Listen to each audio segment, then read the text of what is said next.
Okay, alo Mingalava. Channel, live show pure mess who are judging your Tarabia. Channel, any live show, pure boot, a chill the information is not my issues are there.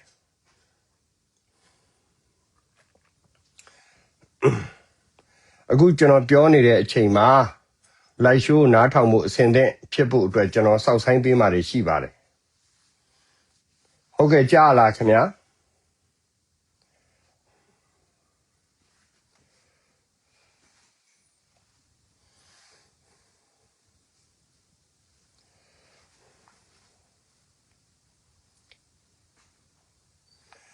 Okay, အဲ့ဒါဆိုရင်ကျွန်တော်ပြောမယ့်အပိုင်းက၄ပိုင်းတော့ရှိတယ်ဗျာကျွန်တော်အဲ့ဒါကိုရိုးရိုးရှင်းရှင်းလေးနဲ့ပဲအားလုံးနားလည်သွားအောင်ပြောခြင်းတယ်အဲ့ဒီအပိုင်းတွေကဘာတွေလဲလို့ကျွန်တော်ဟိုပြောလာကြမယ်ပေါ့ဗျာမေးလာကြမယ်ဆိုရင်နံပါတ်1ကအားလုံးစိတ်ဝင်စားတဲ့ဒီရွေးကောက်ပွဲနောက်ပိုင်းဖြစ်လာမဲ့အစိုးရတစ်တရရဲ့ဥဆောင်မှုအခမ်းကဏ္ဍပေါ့ဗျာအဲ့ဒီဥဆောင်မှုအခမ်းကဏ္ဍကိုဘယ်လိုသွားမလဲဆိုတဲ့အပိုင်းပေါ့အဲ့ဒီအပိုင်းကတစ်ခုပေါ့လေနောက်တစ်ခုကမြန်မာစစ်ဘက်ဆိုင်ရာဒီစစ်အာဏာရှင်တွေရဲ့အယူအဆနဲ့အတွေးအခေါ်နဲ့နိုင်ငံတော်ကိုမောင်းနှင်နေတဲ့ပုံစံပေါ့ဗျာပြီးတော့နံပါတ်3အဲ့ဒီအခြေအနေအောက်မှာခံစားနေရတဲ့ပြည်သူတွေပေါ့ဗျာပြီးတော့နံပါတ်4မြန်မာအနာဂတ်ကိုဘာတွေညှော်မှန်းနိုင်မလဲပေါ့ဒါဆိုရင်ပထမဆုံးပြောမယ့်အပိုင်းကရွေးကောက်ပွဲပြီးတော့ဖြစ်ပေါ်လာမဲ့အစိုးရအပိုင်းပေါ့ဗျာကျွန်တော်တို့ဒီ American အစိုးရရုံးတွေကမနေ့ဖြန်လဲပိတ်တယ်ဗျအဲ့ဒါကြောင့်ကျွန်တော်လဲမနေ့ဖြန်အလုပ်အားလို့ဗျနော်ဟိုတောင်းဟိုတခြားအလုပ်တွေတော့ဖွင့်တယ်ပေါ့ဗျာကျွန်တော်တို့အစိုးရလုပ်ငန်းတွေကတော့မနေ့ဖြန် American တနင်္လာနေ့မှာပိတ်တယ်ဗျအဲ့ဒါကြောင့်ကျွန်တော်အခုပြောမယ်အခုသူတို့ပြောနေတဲ့နိုင်ငံတော်အတိုင်ပင်ခံကောင်စီဆိုပြီးတော့ဖွဲ့တယ်အဲ့ဒါကိုအမျိုးမျိုးထင်ကြီးပေးကြတယ်ကျွန်တော်ရိုးရိုးရှင်းရှင်းလေးပဲမိတ်ဆွေတို့သိအောင်ပြောပြနိုင်တယ်အဲ့ဒါဘာလဲဆိုတော့ဒါကျွန်တော်အိမ်ရောက်လာပြီးတော့ဗမာပြည်တက်နေတဲ့ကောလာဟာလာတွေဗျာအဲ့ဒီသတင်းတွေအများများတော့ကျွန်တော်ရထားတဲ့အချက်လက်ကနေပြီးတော့ပဲကျွန်တော်ပြောချင်တာအဲ့ဒီသတင်းကဘာလဲလို့ပြောရမယ်ဆိုရင်သူကလွတ်တော်ခေါ်မယ်ဒါအားလုံးသိတယ်ဒီတိုင်းတော့ခေါ်လို့မရဘူးဒါကျွန်တော်အမှန်ပြောတာအဲ့ဒီလွတ်တော်ကိုဒီတိုင်းသူခေါ်လို့မရဘူးနေဦးဗျကျွန်တော်လည်းဒီမှာနည်းနည်းလေး setting ကလုံနေရတယ်သူအဲ့ဒီလွတ်တော်ကိုခေါ်ဖို့အတွက်ပထမမြန်မာနိုင်ငံမှာသူအာဏာသိမ်းတဲ့အချိန်မှာ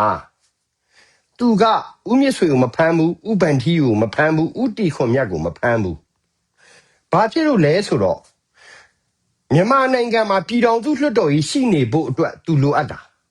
ဒါကျွန်တော်အမှန်ပြောပြတယ်အမျိုးသားလွှတ်တော်ဥက္ကဋ္ဌဦးမန်းဝင်းခိုင်တန်းတို့ဘာတို့ကတော့ထွက်ပြေးသွားတယ်NUG မှာအစိုးရဖွဲ့တယ်အဲ့လိုလောက်ကြတယ်ပေါ့ဗျာဒါကျွန်တော်ရိုးရိုးရှင်းရှင်းလေးပဲပြောတာဆိုတော့ဦးတီခွန်မြတ်ကနေပြီးတော့ပထမလွှတ်တော်ကိုသူတို့အခြေခံဖွဲ့စည်းပုံဥပဒေရဲ့လှုပ်ထုံးလုပ်နည်းအရာဒါကျွန်တော်နိုင်ငံရေးစကားပြောနေတာနော်အဲ့ဒါကို तू ကပြန်လွှဲပြောင်းယူမှာဒါဥတီခွန်မြတ်ကလွှဲပြောင်းပေးမှာဒါပေမဲ့အဲ့လွှဲပြောင်းမဲ့အချိန်မှာပါလာတဲ့ဥစ္စာကလွှတ်တော်ကနေတာဝန်ပေးအပ်ထားတဲ့ယာရုတစ်ခုရှိတယ်အဲ့ဒီယာရုကနိုင်ငံတော်အတိုင်ပင်ခံဆိုတဲ့ဒေါ်အောင်ဆန်းစုကြည်ရဲ့ယာရုဖြစ်တယ်အဲ့ဒီယာရုကိုလွတ်တော်လွှဲပြောင်းပေးအပ်ပြီးတာနဲ့တခါတည်းပြင်ဆင်ဖယ်ရှားအစားထိုးဖို့အတွက်ဦးသိန်းစိန်အစိုးရဦးသိန်းစိန်အောင်ပြန်ပါနိုင်တယ်ဒီအဖွဲ့အစည်းမှာနော်ပြီးတော့ဦးသိန်းစိန်အစိုးရလက်ထက်ကပါဝင်ပတ်သက်ခဲ့တဲ့သူတွေဒီအဖွဲ့အစည်းမှာပြန်ပါမယ်ပြီးတော့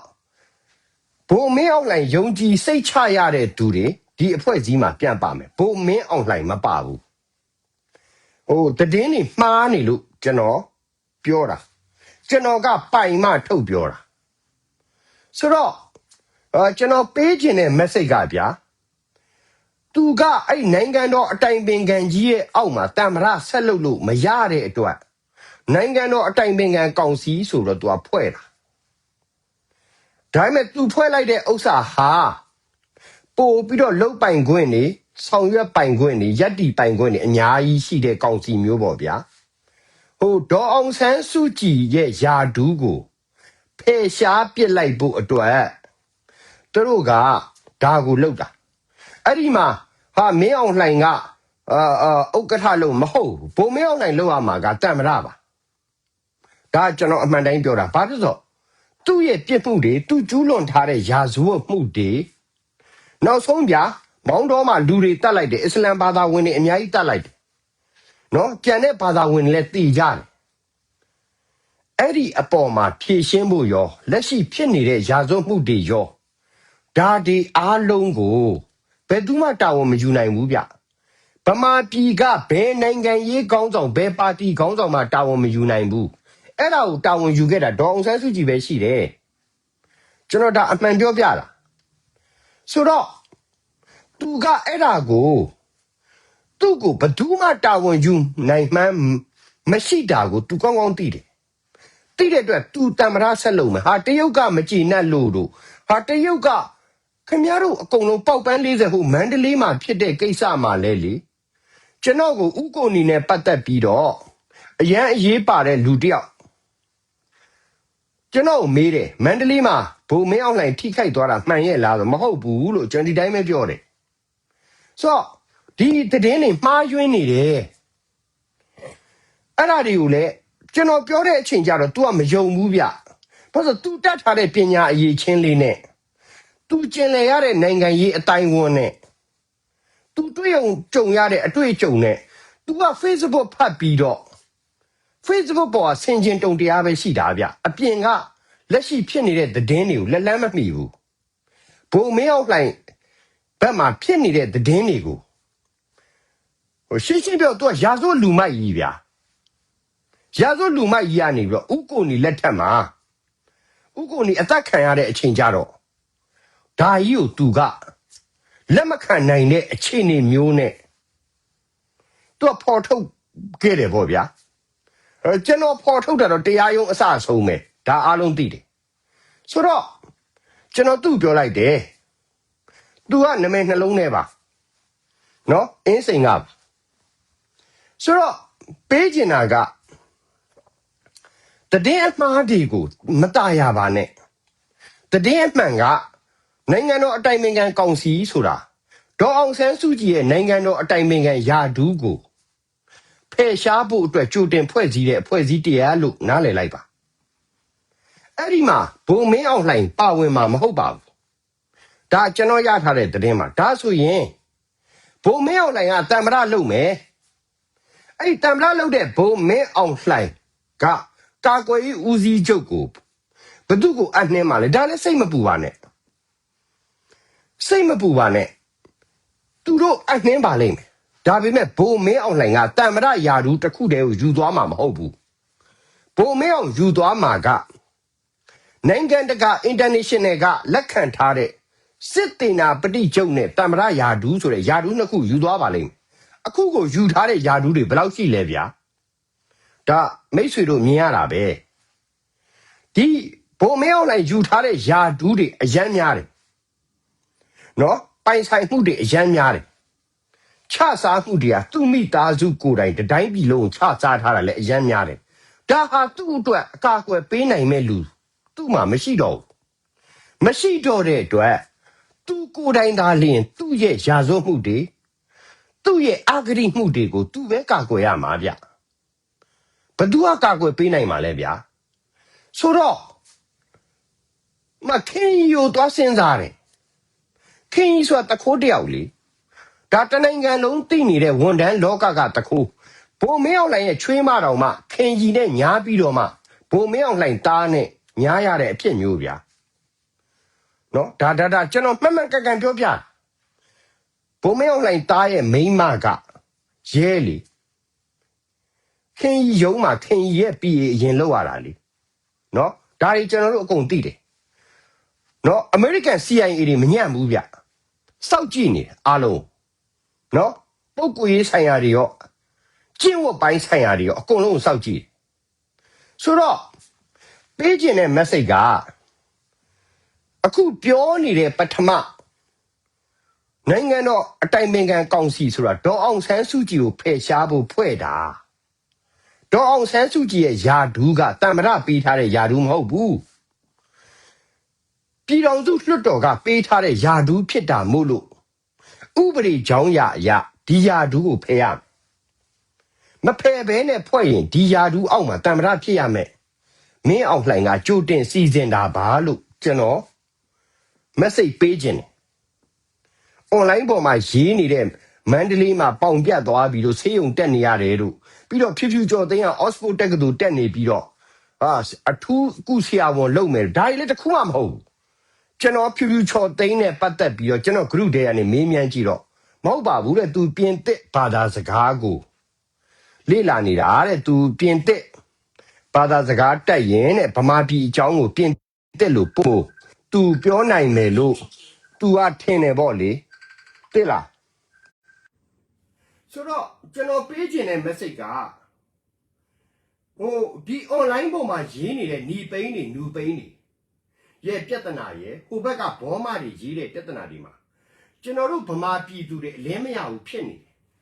ဒါကိုကျွန်တော်ကစစ်မှန်မှန်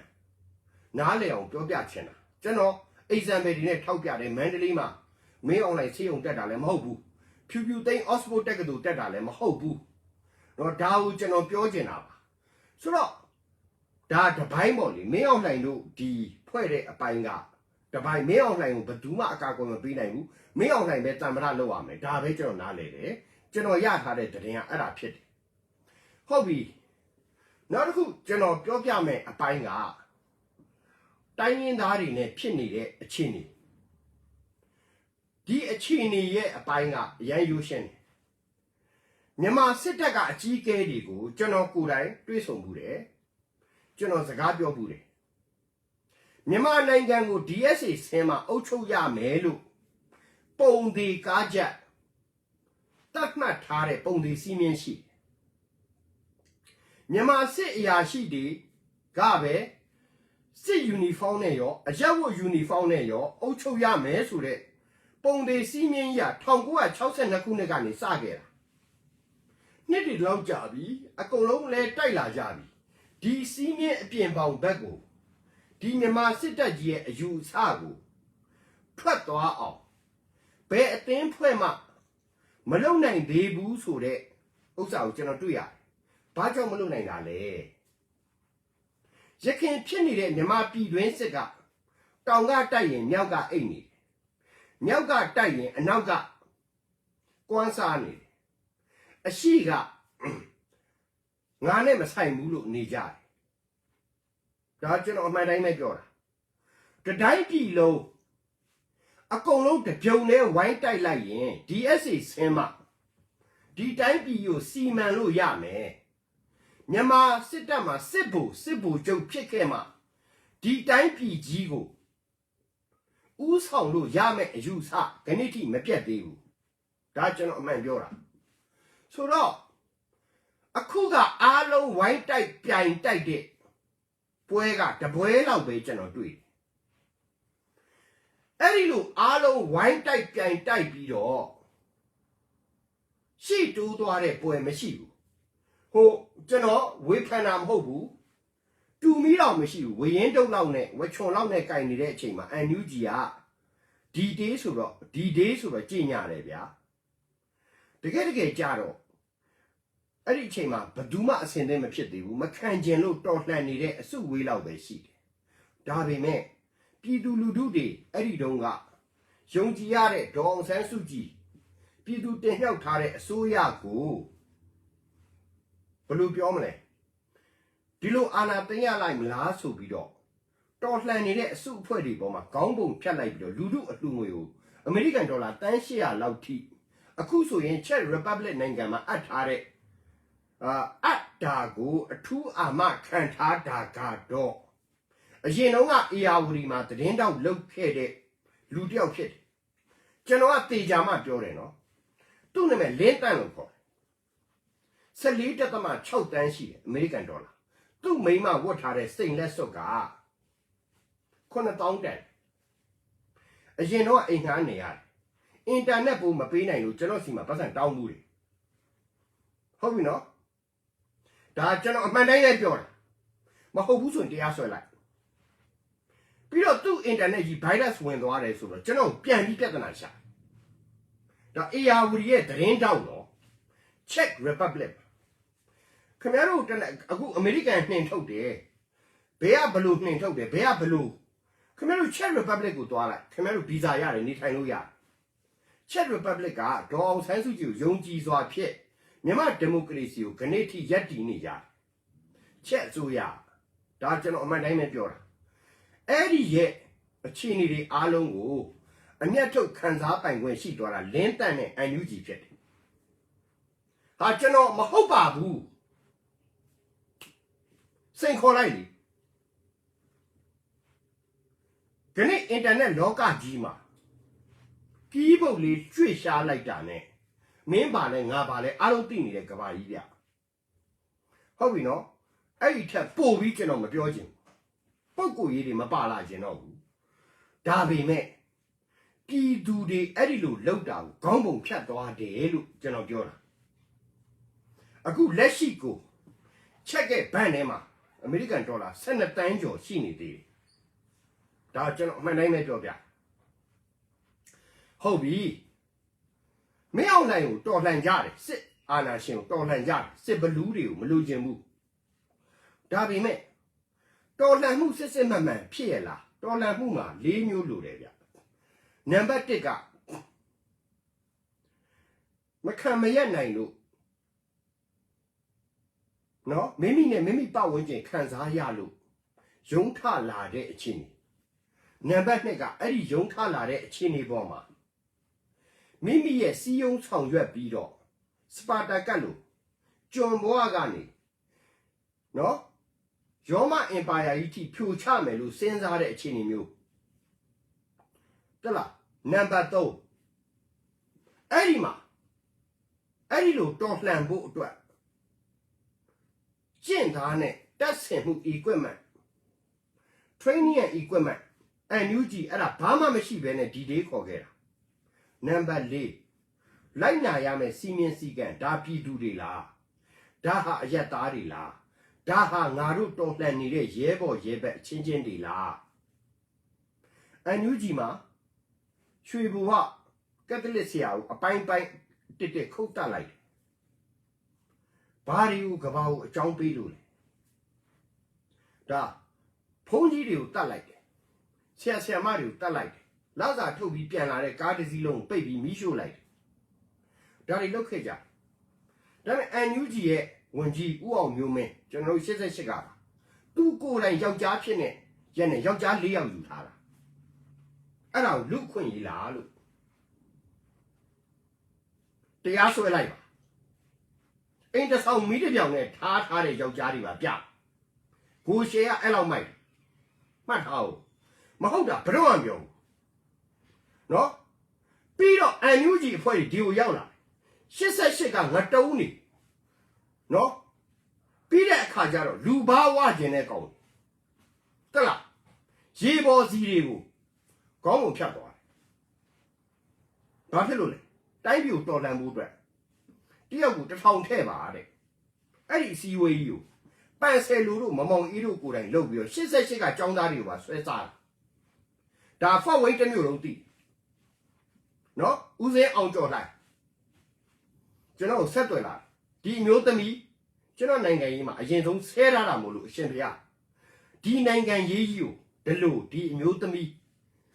ထောက်ပံ့ပြီးဒီအစိုးရကြီးဖြစ်ရမယ်ဆိုတော့တွားလို့မရဘူးရှင်ဖေလို့ဦးစင်းအောင်ကြော်လိုက်ကျွန်တော်ခဏိထိစကားမပြောတော့ကျွန်တော်အမှန်ပြောခဲ့တာဒါပေမဲ့ကျွန်တော်နဲ့ဦးစင်းအောင်ကျော်လိုက်ဟာရဲဘော်ရဲဘက်စစ်တော့ဘန်ကောက်တမျိုးလုံးကြီးအကုန်လုံးတိတ်ဆိတ်သွားတဲ့အချိန်နောက်ဆုံးကျွန်တော်နဲ့အတူတူနေတာရအောင်ဖြတ်တန်းခဲ့တာဒါပေမဲ့ဖုန်းကြီးလေ ဖုန်းကြီးကစမူစာကြိုက်လားအီချာကွေးကြိုက်လားကျွန်တော်မသိဘူးဒါကျွန်တော်မှန်တိုင်းပဲပြောတာကျွန်တော်မဆွတ်ဆွဲဘူးကျွန်တော်အဆဲခံရတာကျွန်တော်ဘာမှမသိဘူးကျွန်တော်ဂျာနယ်မှာရေးတယ်ခဲလီတမျှတဲရီကြခဲ့ပါပြီဆိုတဲ့ဆောင်းပါ7 day journal new watch မှာ new watch journal မှာကျွန်တော်ရေးတာကိုကျွန်တော်မအေးလို့ဆဲတာဒေါ်စုလက်ထက်ဒေါ်စုအိမ်ပေါ်ကဆဲတာဒါကိုဖြည့်ရှင်းပေးဖို့မျိုးရနိုင်တုံးကိုကျွန်တော်အရင်ဆုံးစပြောတာဟုတ်ပြီလားလူတွေကိုလိုက်စော်ကမတရားလုပ်ပြီးတော့မှခင်ဗျားတို့ဘာဒီမိုကရေစီကိုလိုချင်တာဟမ်မရဘူးဟဲ့ကောင်မရဘူးမင်းတို့ဒါပဲကျွန်တော်ပြောနိုင်တယ်ဟုတ်ပြီပုပ်ကိုပိုင်းတွေကိုဖယ်လိုက်တော့မယ်အန်ယူဂျီလောက်ခဲ့တာဒီအားလုံးဟာပြည်သူလူထုရဲ့ညှော်လင့်ချက်ကိုဘာမှမချင်းကပ်နိုင်ဘူးကျွန်တော်ပြောပြမယ်ခြေတွေလက်တွေပြတ်ကုန်ကိုအင်္ဂါတွေမစုံတော့ဘူးနေစရာအိမ်ယာတွေမရှိတော့ဘူးမိသားစုတွေကွဲကွာသွားပြီရှိတဲ့အလုပ်သားတွေပညာရှင်တွေရောပညာတတ်တွေရော CDN ဖြစ်ကုန်တယ်ရထားတဲ့အလှူငွေနဲ့ဒီလူတွေကိုထောက်ပံ့တာတို့အလုပ်တစ်ခုရအောင်ပြန်ရှာပေးနိုင်တာတို့ပြီးတော့အဲ့လိုတပ်ဖြတ်ခံရတာတွေအဲ့ရာဇဝတ်မှုတွေကိုနော်အခုတော့မှကြည်ပြာအစိုးရဖြစ်သွားပြီဒီရာဇဝတ်မှုလေးကိုဖော်ဖို့အတွက်ကြည်ပြာအောက်မှာရှိနေတယ်လို့ပြောနေကြခွေးတကောင်ရဲ့ကုန်ကြစီကတစ်လကိုမြန်မာကျပ်ငွေ8 သိန်းကုန်တယ်ဗျာကျွန်တော်ပြောနေပြီနေဖုံးလက်နဲ့ကြည်ပြာနဲ့ခွေးအတူတူမွေးတယ်တဲ့နေဖုံးလက်ရဲ့ခွေးအဖော်မဲ့မှာဆိုလို့ကြည်ပြာကခွေးတကောင်ကိုဝယ်ပြီးမွေးတာအဲ့ခွေးရောက်တဲ့ဆိုင်ကကျွန်တော်နဲ့အဆက်အသွယ်ရှိတဲ့ဆိုင်ဗျာကဲကျွန်တော်ဒါအမှန်တိုင်းပြောပြခွေးစာလည်းအဲ့ဒီကသွားယူတာဗျာဩတော်လှန်နေတဲ့လူစားဖို့မရှိဘူးဒါကျွန်တော်ရိုးရှင်းရှင်းပြောပြတာပြီးတော့ရာဇဝတ်မှုတွေတပ်ဖြတ်မှုတွေ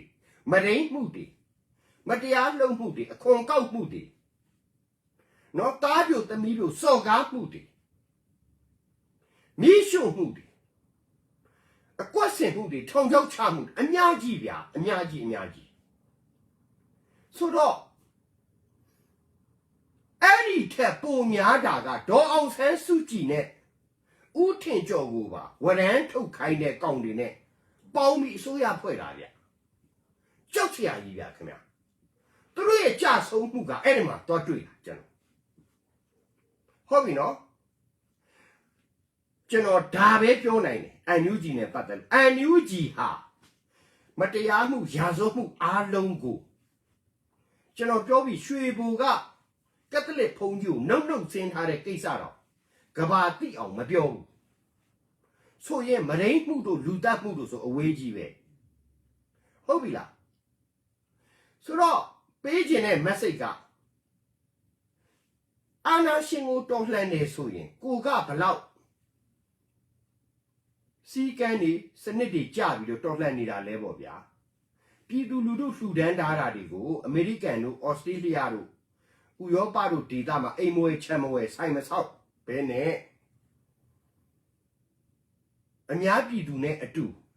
သူတို့ဟူမှာထမင်းတနက်စားရင်ငါလည်းထမင်းတနက်စားမယ်ဆိုတဲ့အန်ယူဂျီခေါင်းဆောင်တယောက်ကျွန်တော်ပြကြည့်လိုက်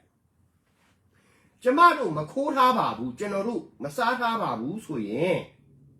တဲစုပ်ကိုကင်လိုက်ပါကျွန်တော်ဆွတ်ဆွဲတဲ့ဂိုရှယ်လေးကခမားတို့အားလုံးဟာတခိုးဖြစ်ပါတယ်လို့ကျွန်တော်ဆွတ်ဆွဲတယ်ငါတို့တခိုးမဟုတ်ပါဘူးငါတို့ခိုးခဲ့ရင်တဲတပွင့်ငရဲမှာတဘွားခံပါမယ်လို့တဲစုပ်ကင်ပြီးတော့ချိန်ရဲတဲ့အန်ယူဂျီအကောင်ထွက်ခဲ့လိုက်ကျွန်တော်ဒါအမှန်တိုင်းပြောတယ်ကျော်မိုးထွန်းကိစ္စကိုပြောမယ်1.6 တန်းခင်ဗျားတို့ UN ကိုဘလို့သွင်းတဲ့ cheese bag ကဟိုချက်တွေလာမပြနဲ့ကျွန်တော်ပြောတာရိုးရှင်းလေးပဲဒေါ်အောင်ဆန်းစုကြည်ခင်မဟုတ်ဦးသိန်းစိန်ဘာညာအကုန်ခစ်တွေမှာအကုန်လုံးဒီမှာထားကြတယ်အဲ့ဒါဗမာတနိုင်ငံတည်းမဟုတ်ဘူးတကဘာလုံးအဲ့လိုထားတယ်အဲ့ဒါခင်ဗျားတို့မှတ်တာဟုတ်โอเคဒါဆိုရင်လက်သုံးချောင်းထောင်သွားတဲ့ကြော်မိုးထွန်းဟာ 2020ခုနှစ်ကနေ2026ခုနှစ်ထိမြန်မာပြည်သူတွေအကောက်ခွန်တွေနဲ့ထားတဲ့ဘဏ်အကောက်ကိုဘလို့ကင်တွယ်သုံးဆွဲခဲ့တယ်လဲဆိုတဲ့ဥစ္စာဟဲ့ကောင်မင်းထုတ်ပြနိုင်မထုတ်ပြနိုင်တခိုးဟိုတာသွင်းနဲ့ဒီတာသွင်းနဲ့ချက်တွေလာမပြနဲ့ကွာငါတို့အမေရိကန်နိုင်ငံမှာမင်းကြိုက်တာလို့ဘဏ်အကောက်ထုတ်ပြနိုင်ရတယ်ကွာဘဏ်စတိတ်မန့်ထုတ်ပြနိုင်ရတယ်ကွာပြည်သူကိုမလိမ်နဲ့မင်းအောင်လှိုင်ဆိုတဲ့စစ်တပ်တွေကဗမာတပြည်လုံးကိုဆင်းရဲမွဲတေအောင်လုပ်ခဲ့ပြီးမင်းတို့ကပါဆက်လုပ်တယ်ဆိုတာအတူတူပဲလို့ပြောချင်တာဒါကိုရှယ်ကွာဟဲ့အောင်ကြော်မိုးထောမင်းအဲ့ဒီဘဏ်အကောင့်ထုတ်ပြလိုက်အဲ့ဒီဘဏ်စတိတ်မန့်ထုတ်ပြလိုက်မင်းဟိုတာသွင်းနေပြသွင်းနေချက်လာမပြနဲ့မင်းတို့လိုစောက်ပေါ်အဆင့်တွေပဲရမယ်ငါတို့လိုအဆင့်မရဘူးငါအစိုးရဝန်ထမ်းကွာငါတို့သိတယ်ကွာမင်းဘာလုပ်နေလဲမင်းဘာပြောနေလဲမင်းဘယ်ကိုရွှေ့နေလဲငါတို့သိတယ်မင်းချက်အမေရိကန်မှာအကြာကြီးရောက်လာ25နှစ်ရှိပြီဟုတ်ပြီလားဒါကိုဗမာပြည်သူတွေသိဖို့အရင်ကြီးမင်းအောင်တိုင်းလို့လေဒီလိုဖြစ်ရမယ်ကွာတိုင်းပြည်ကိုချိန်ငါမိသားစုပိုင်ဆိုင်မှုဘယ်လောက်ရှိလဲမင်းထုတ်ပြလိုက်မင်းအောင်လိုက်မင်းတို့10ဘီလီယံကျော်ပိုင်ထားတယ်မြေဧက9000ကျော်သိမ်းထားတယ်ကုမ္ပဏီ12ခုရှိတယ်ဒါတွေထုတ်ပြလိုက်မဟုတ်ဘူးလားဒါပဲလေဒီအပိုင်းဒီမှာရမယ်နောက်တစ်ပိုင်းသွားမယ်ဗမာပြည်ဘာဖြစ်လာရာဇဝမှုတွေကျူးလွန်ထားပြီလေဘင်္ဂါလီကနေရိုဟင်ဂျာဖြစ်တဲ့ချစ်ကျင်တဲ့လူတွေတရားစွဲထားပြီလေထွက်ပေါက်ကဗမာလေရုရှားနဲ့တရုတ်ပဲပြေးကပ်ရမှာလေအဲ့ဒီကိုရောက်သွားအောင်ဘင်္ဂါလီကနေရိုဟင်ဂျာဖြစ်ကျင်တဲ့လူတွေတွန်းပို့ထားပြီလေအဲ့ဒီကိုကတ်သွားပြီလေဒါနံပါတ်1နံပါတ်2အာနာထသိန်းနေလေပြည်တွင်းစစ်ဖြစ်တယ်လေဒီရာဇဝမှုတွေကြောင့်နိုင်ငံတကာမှာထောက်ပြပြောဆိုနေတာကိုကြောက်ရွံ့ပြီးတရုတ်နဲ့ရုရှားဘက်ကိုကတ်သွားပြီလေမင်းအောင်လှိုင်ဟာတရုတ်ရုရှားဘက်ကနေပြန်ထွက်လာမဲ့အခြေအနေမရှိဘူးလို့ဗမာပြည်ကို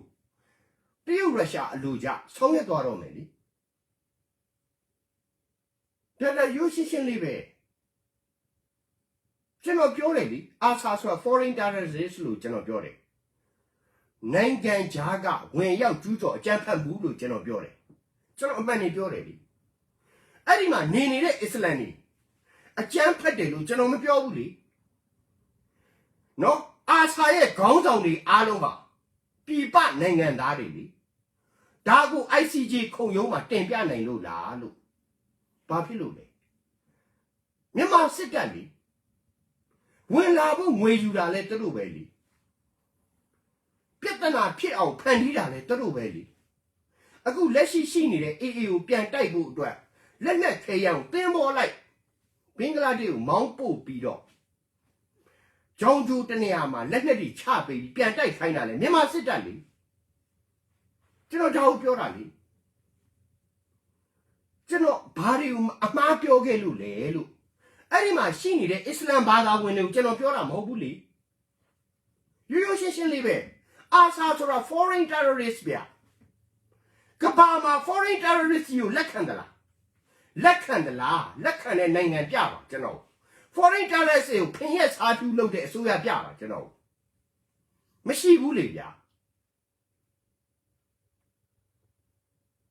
ကျွန်တော်ကရိုးရှင်းပဲပြောတာပါဒါကြောင့်မြန်မာနိုင်ငံရေးအနာဂတ်ကတရုတ်ဘက်ကိုအရန်ကတ်သွားပြီးရုရှားဘက်ကိုအရန်ကတ်သွားတဲ့အတွက်ခင်ဗျားတို့ပြောချင်တဲ့ဒီမိုကရေစီနဲ့ကွန်မြူနစ်နဲ့အာဏာရှင်စနစ်အနာဂတ်မှာဆက်လက်အားပြိုင်ကြရပါအောင်မယ်လို့ပြောရင်းနဲ့ညီကုန်းချုပ်မယ်ဗျာကျွန်တော်ကိုရှယ်လေးပါတာလီစွာပါမငေးရအောင်ပါကျွန်တော်အားလုံးကိုခင်မင်ပါတယ်ကျေးဇူးတင်ပါတယ်ကိုရှယ်လေးပါ